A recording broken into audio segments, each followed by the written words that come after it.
Prasanna, Ramachandran, Will Amores, and Tony Maro.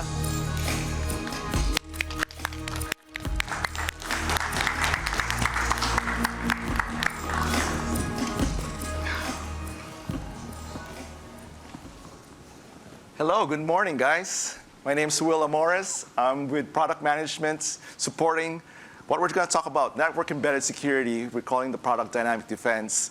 With me is Tony Maro and Prasanna Ramachandran. Please introduce yourself. So, as you said, I'm Tony Maro. I'm with Vital Records Control. We're a document management company with around 200 locations around the U.S. and the Bahamas. I am Senior Vice President of IT, and network security is a big part of my role. Yeah, hi, I'm Prasanna Ramachandran. I'm in the Chief Security Office under Rich Page, and my team is responsible for the security design for dynamic defense. Therefore, they gave me the shirt, so I could justify that. So before we get going, I'm just going to quickly describe what network embedded security is and what we're going to talk about when it comes to dynamic defense. But think of this as security controls embedded in the network service that we provide to our customers. You know AT&T as a premier connectivity provider for all size of businesses and customers. And what we're doing with network embedded security, dynamic defense, is inserting security controls to help protect the connections that the customers buy from us. So what you're going to hear is what that really gets into. What are the benefits to our customers, to Tony's infrastructure, and those type of things. But first and foremost, before we started this product journey, we looked at customers like Tony and hundreds of other customers to understand what are their pain points, what are they going through in their security journey, as well as their network journey. A lot of our customers are transitioning from traditional connectivity, think of MPLS networks, to now more internet-facing connectivity. So we looked at those customers, we asked them questions, what are you looking for, what are their pain points, and how can AT&T help with that journey? From the very beginning, Tony and his company, Vital Records Control, has been part of that journey as well. We listened to Tony, we looked at his use cases and understand that what he needs, we want to build for. So Tony's been an incredible partner with us, giving us feedback. We appreciate that, Tony. From the very beginning, from our alpha and beta stage, he's given us feedback, and it's what you're going to hear that we've developed for Tony and our customers. So if we go into the next slide. Okay, so what is sort of enabling all this to happen is, as one of the largest service providers in the world, we see around 780 petabytes of traffic that cross our internet backbone every day. And we have instrumented this infrastructure with one of the largest, packet-based metadata collections. So we basically are able to cultivate threat intelligence from it. So we know where the bad actors are, what they're doing against us, what they're doing to our customers. And traditionally, over the last 15 or 20 years, we've used this threat intel to, help protect our assets, our employees, our network. But the key change with dynamic defense is now we are productizing that threat intelligence and applying that to the customer pipe as an active defense. So it's sort of the core to the service. We call it the clean pipe. Our marketing folks, they call it the dynamic defense shield. But it's the first thing you see when you log into the portal. So that's the core service, and basically the tenant is that we help secure your network as we secure our own, right? Because we're always monitoring the IOCs, we are updating the threat intel so nothing goes stale. We have also chosen to surround that core service with other next-gen firewall features like geo-blocking, app ID detection, app ID blocking. But one thing you will see is the ease of use around that, right? And the feedback we have received from Tony and all is, you don't need to be a cyber expert, you don't need to be a network expert to use it. It's just intuitive business logic, and we help you along the way to make some good decisions. And we're going to talk about that. Tony, I know you're a member of our Mid-Market Advisory Council, and you've given us, AT&T, lots of feedback, not just for dynamic defense, but for all our services and products that we provide to our customers. So when you first heard this, I think it's been a couple of years, at least a year and a half ago, when you heard about dynamic defense, the value that we bring, and the potential of helping you with your security journey, what piqued your interest on dynamic defense? If you could just describe that to us. So with as many sites as we have all across the U.S., I don't have local IT in most of those locations. So I was able to, it was interesting to me to be able to deploy a new security product without having to do an AT&T truck roll, schedule a technician on site, or send one of my own guys out there to work on the network.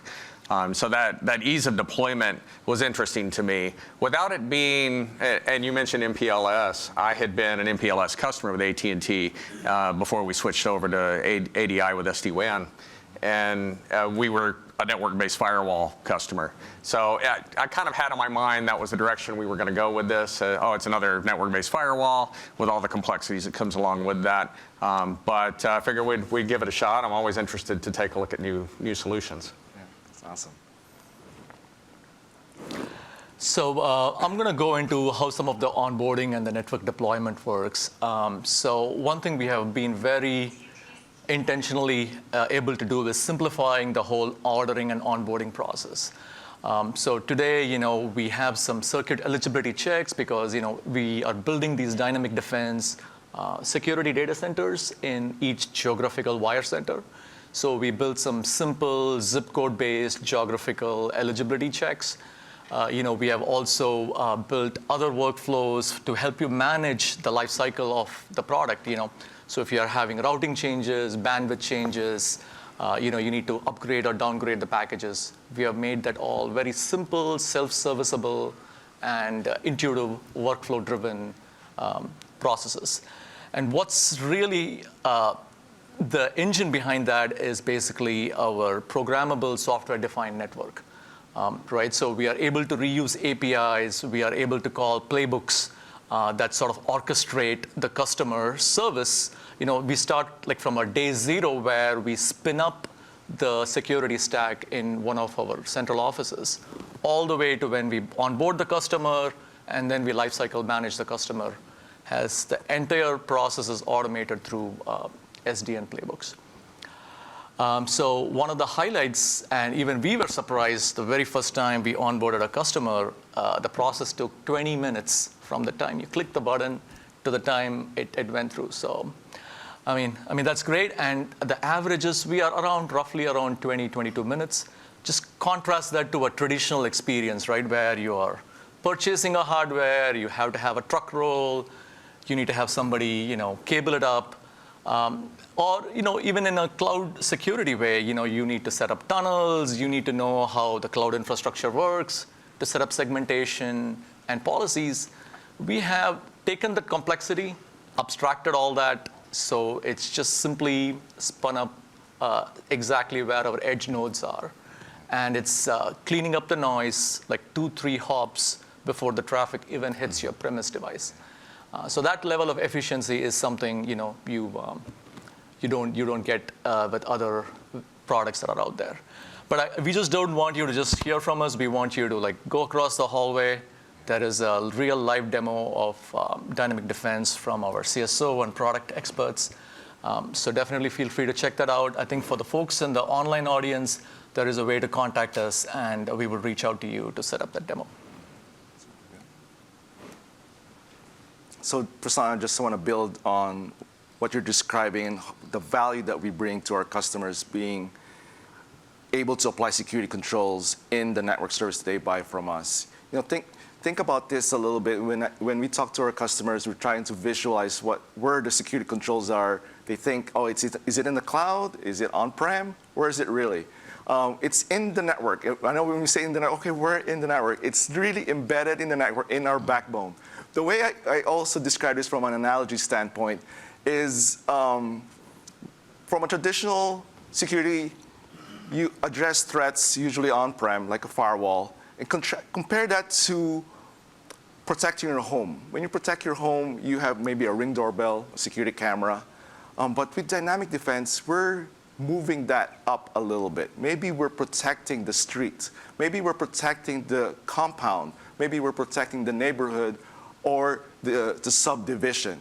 So that's what we're looking at dynamic defense. We're creating this perimeter in the network so that threats don't even hit the front door of your connection, the front door of your network, of your infrastructure.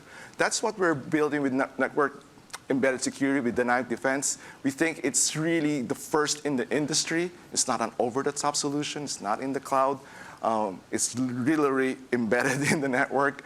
We can't use any more words to describe that. It's really inside the network. And we think that as a premier provider, as a trusted provider for our customers, for connectivity, I think we can help them with their security journey by providing them those controls.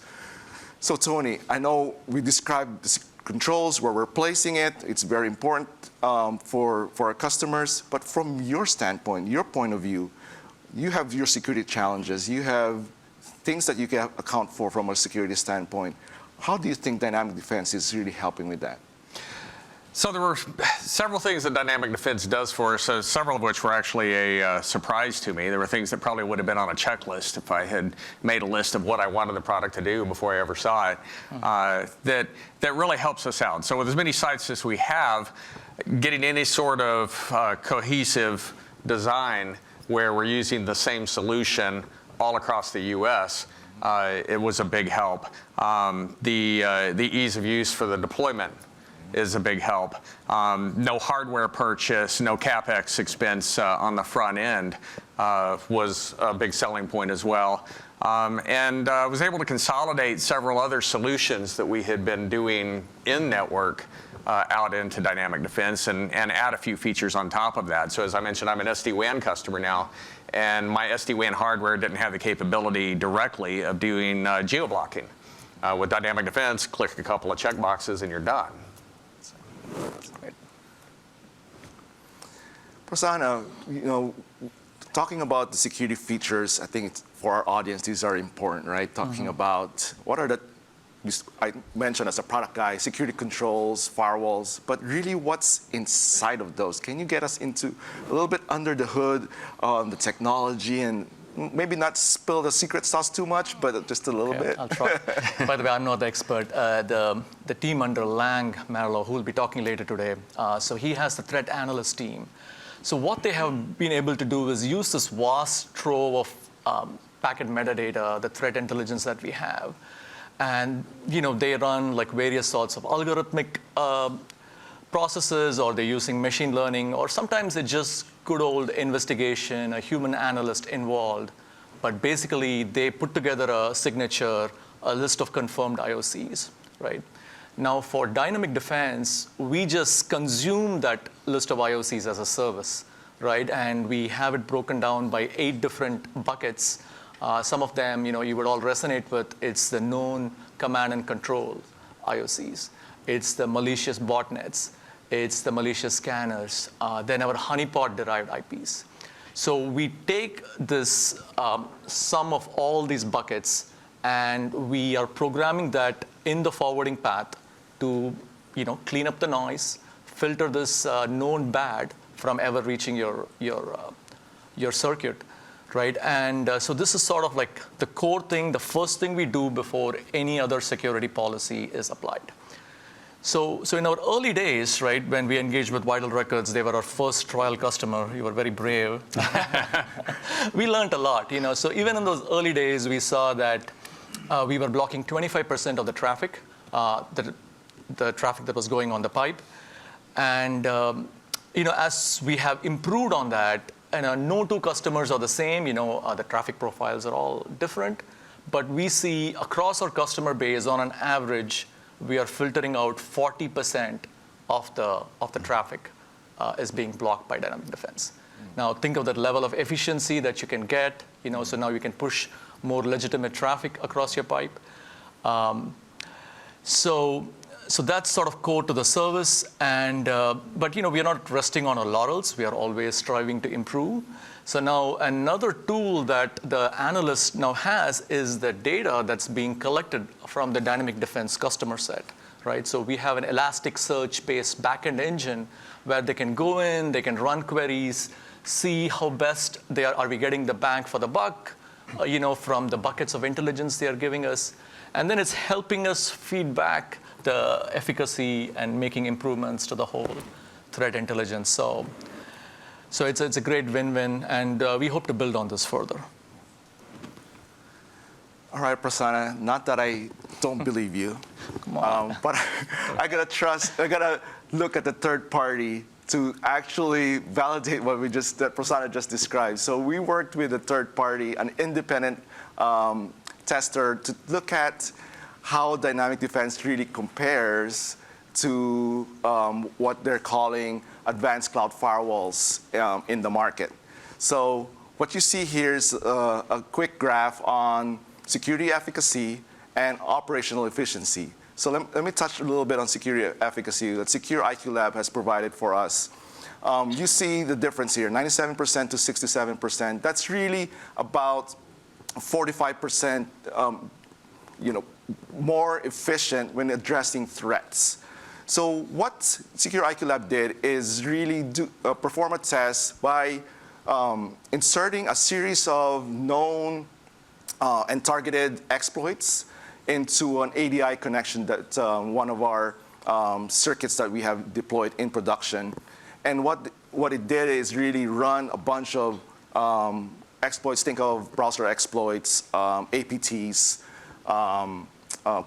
cross-site scripting, those type of things that were run, and found out that we were 97% more effective than others, or 45% more effective than industry average. With this average, think of firewalls that are on-prem, and the names on some of those, but that's just the average. And they found that when it comes to addressing threats, detecting threats, and really from a prevention standpoint, we scored pretty good. And then in addition to that, the operational efficiency, we talked about this earlier when it comes to UI and deploying it. The ease of deployment, the ease of controls, and really the releasing the burden from operations, security operations, we scored pretty high as well. You can see we're about 12% better than the average from the advanced cloud firewall team. And that's because the way we built the UI, we wanted to be intuitive. As you can see, when we get a chance, stop by the booth and see the UI, how intuitive it is. It's really click of buttons on setting up policies. Tony mentioned earlier, if I just want to block a specific country, it's literally buttons, 2 buttons and done. So that's how we scored when it comes to operational efficiency. I think we're proud of what the test provided us. It kind of validates our goals and our objectives when it comes to the product.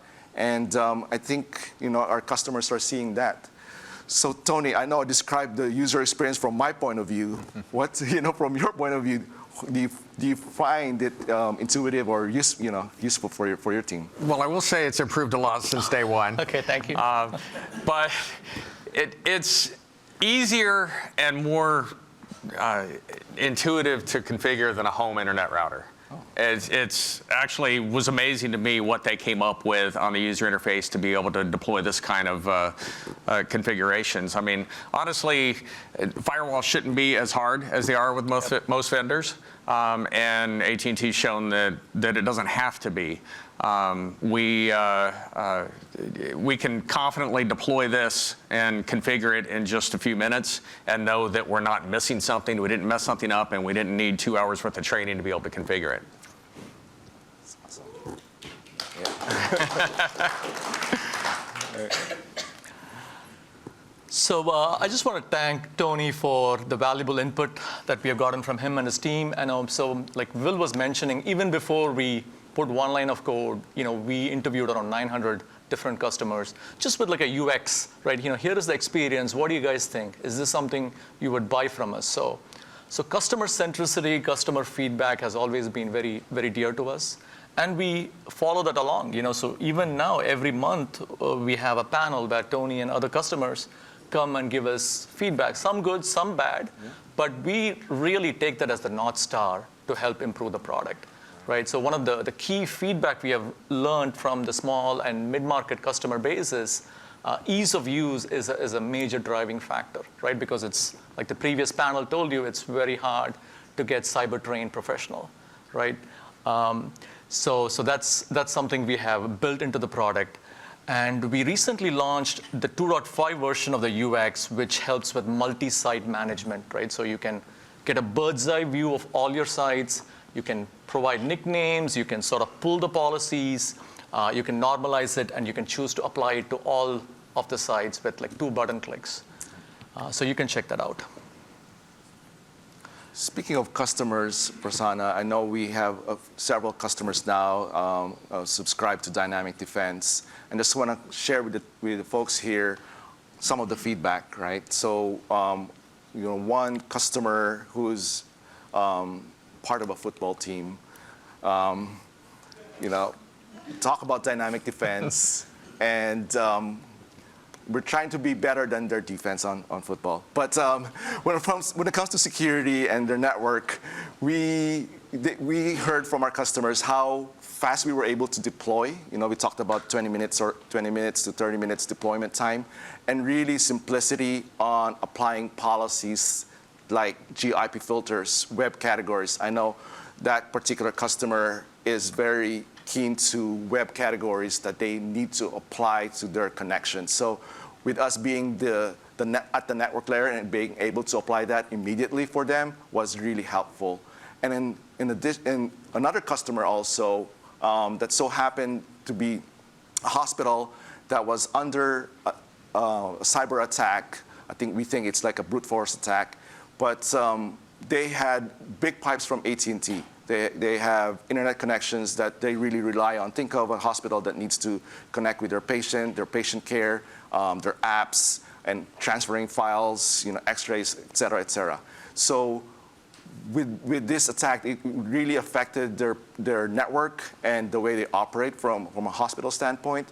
What the customer has done is contacted AT&T, which is really kudos to the AT&T team, because while in that stress, one of the first things they thought was like, okay, let me call my AT&T partners and see how they can help. And what we did was enable Dynamic Defense.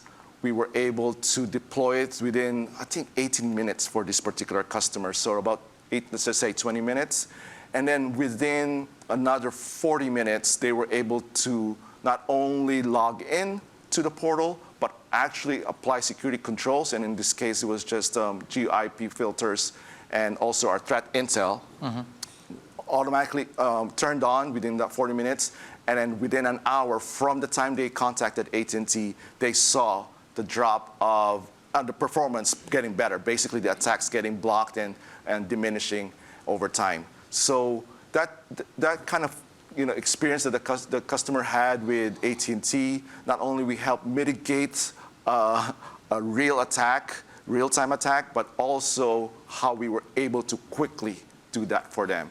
One of the best things that we got out of that is now they're tied to AT&T. They want to buy more connectivity from us, and that's kind of one of our goals. We want our connectivity that we provide to our customers to be not only reliable, but also secure, and we want them to buy more, right? So that's kind of what one of our objectives as we provide these services to our customers. So those are the kind of feedback and the experiences that we have with our customers. Happy to chat with you more. I know our product team and our CSO team are back there. We've heard from hundreds of our customers on what they see and how it benefits them, even from a cost perspective, even from a return on investment perspective. They found that applying security controls at the network level really benefits them. So Prasanna, you mentioned about continuing to build, continuing to listen to Tony, continuing listening to our customers, and really getting better over time, because no product gets stale. Yep. That we need to get better, right? So anything under your sleeve that you're still cooking up? Oh yeah, we are cooking up a lot of things. But we wanted to build the maximum flexibility to the customers, to set up the day 1 and day 2, day 3 policies, right? So there's like 3 types of experiences we offer. So one is the advanced user experience, right? So you know about firewall configuration, you are an advanced network security guy. You can have that advanced experience to set up custom policies, right? But to sort of feed on the security by default and applying best practices, we launched 2 other type of experiences. So one is an AT&T recommendation engine where we use the best and brightest of CSOs, SMEs to recommend a policy, right? And so this could span like the defense in depth, right? So we could say, for URL website categories, we want you to block these set of spam-based or gambling-based websites. On the geo-blocking, we want you to block the DOJ-sanctioned countries. And then similarly on apps and services, we want you to turn off unsecured protocols like Telnet, HTTP, all that. So this is a AT&T recommendation engine. You just go through it like a wizard, answer a few questions about your business. This gets applied for you, as easy as that. Another latest innovation that we have is called the smart protection. Here we are using some of the AI and machine learning algorithms to sort of listen to the circuit in a passive mode. So for a period of time, we are just listening to all the traffic that goes in and out of your site. Okay, we see that you're using Zoom. We see that you're using Office 365. So basically, we then recommend a policy for you saying, hey, we have inspected your traffic. This is our recommendation. And then the customer sort of eyeballs it, and then they can choose to apply that. So we've sort of democratized the whole day 1 policy generation, which, as people know, it's pretty tough to do that.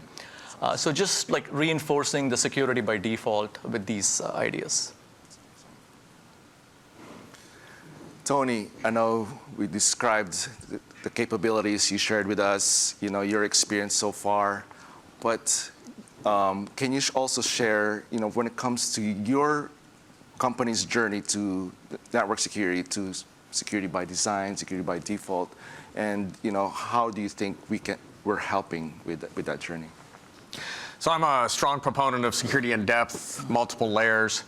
So even in places where I'm not replacing everything, dynamic defense is a great baseline to go in with, and it provides features that you would typically find in a high-end firewall type product. We were able to make everything consistent, I think, is one of the things that I didn't think about at first, is because of all of the locations that I have and a little bit of mishmash in solutions out there, that with dynamic defense, I'm able to make it all consistent. We manage it all through a single web interface and get that consistency and an ease of use when we're doing our SOC audits of being able to go in and pull for the auditors. Okay, here's our list of rules.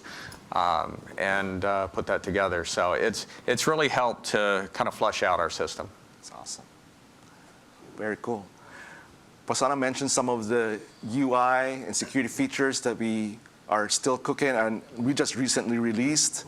But there's more to come, folks. With AT&T Dynamic Defense, we have launched this with AT&T Dedicated Internet. It's available today. And actually, as of last night, yes. We're nationwide now. So we support Dynamic Defense or ADI with Dynamic Defense and ACE on Demand with Internet Offload. So I know there's a mouthful.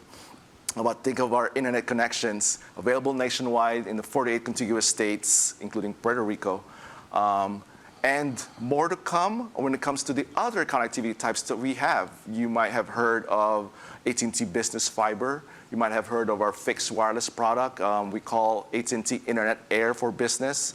Those are coming for us in 2025. So in about, I probably shouldn't mention the timeline yet because Prasanna will look at me strange. But in 2025, our goal is to launch to other connectivity products that we have. So right now, like I said, it's part of ADI, AT&T Dedicated Internet, and coming is for AT&T Business Fiber and Internet Air. But also, when it comes to security features, Prasanna mentions a few of them, and I think there's more, right?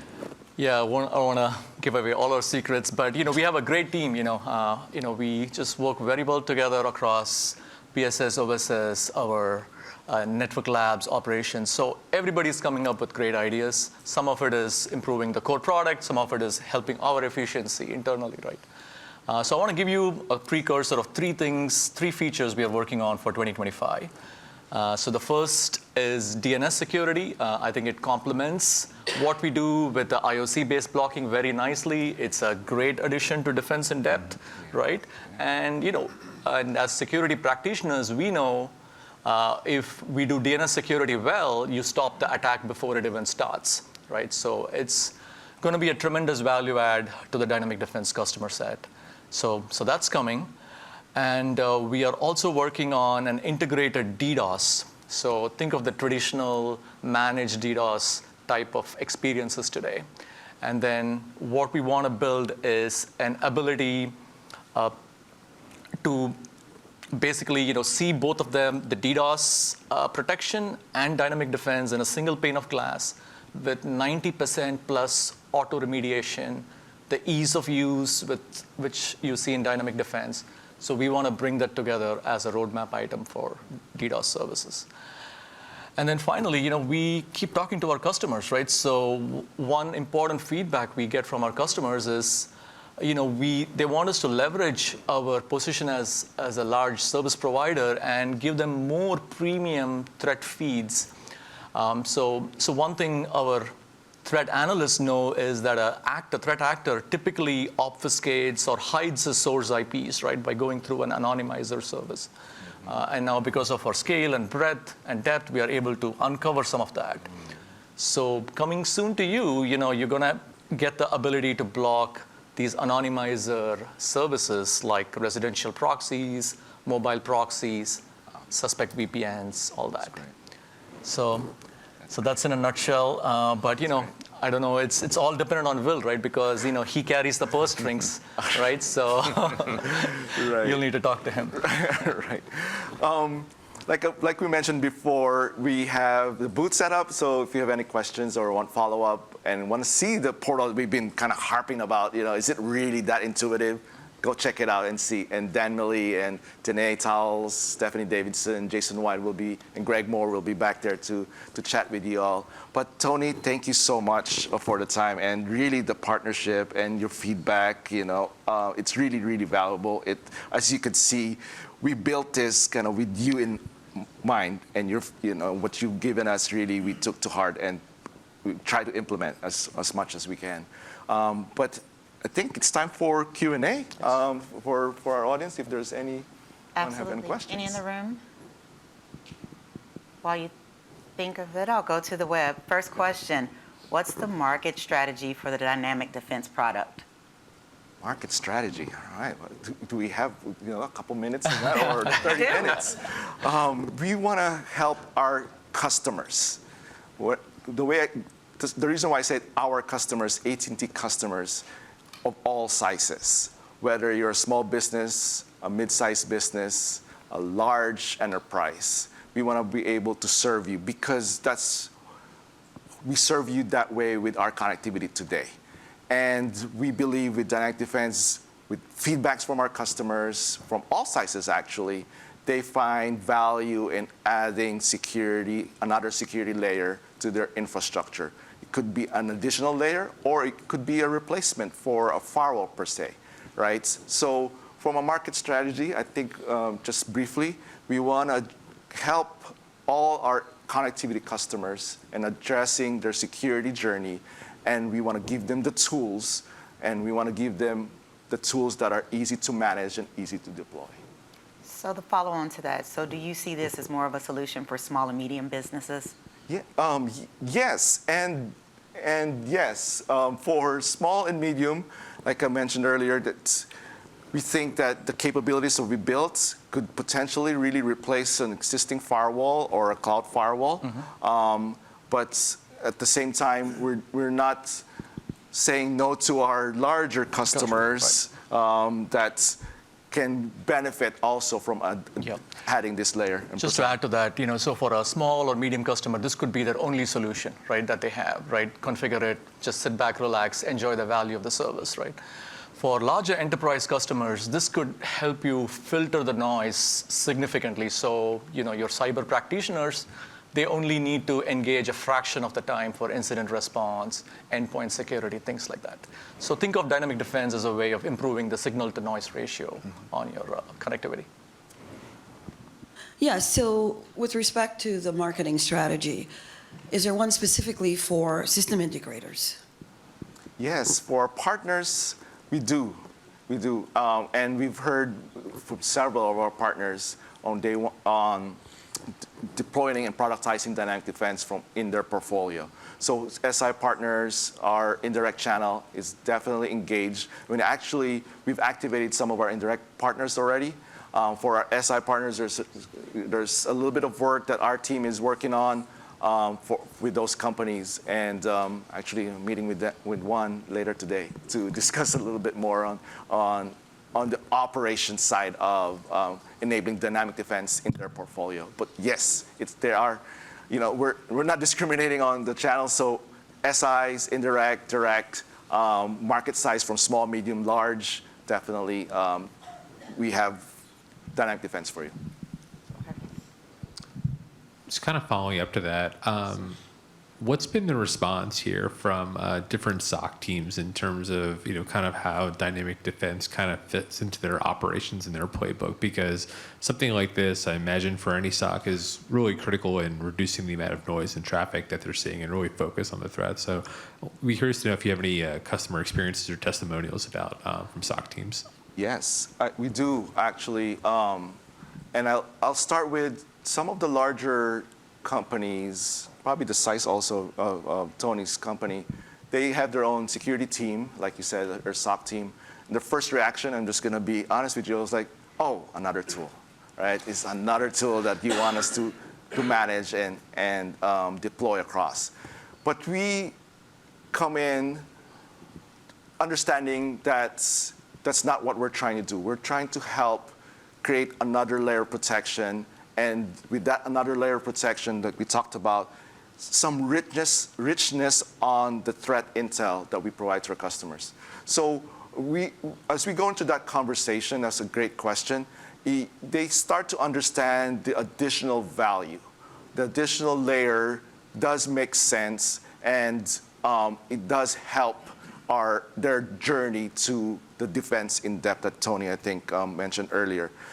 In addition to that, the example I had earlier with the attack on a hospital, the customer had a SOC team, and they had firewalls already deployed, actually. So, and I forgot to mention that the firewalls were actually doing its job, but it was overwhelmed. And because the attack was overwhelming the firewalls, it couldn't function properly and really just dropping packets and not getting sent out or getting through the firewall. So with the dynamic defense being another layer, it offsets that stress that firewall had. So those type of things, the use cases that we see in our customers and how they pair this up with other security solutions, they start to understand the value. And that's kind of the conversations we're having with them. Great question. I don't know, Prasanna, or Tony, if you No, I have think you did a good job. Okay, last question. Is dynamic defense performing TLS inspection? Okay, so we are not. So think of our threat intelligence as coming from a parallel swim lane, right? So we have our honeypots, we have our proprietary sources of threat intel. And then, most of it comes from us, but some of it is also, we partner with certain vendors. So we gather all the threat intel in a parallel swim lane, and we take that and we apply that to your traffic path. Like I said, 40% is like the average block rate. We are just getting from our threat intel alone. And then you add that with web URL filtering, geo-blocking, that percentage goes much higher. Awesome. Awesome. Thank you all. Okay. Thank you. Thank you.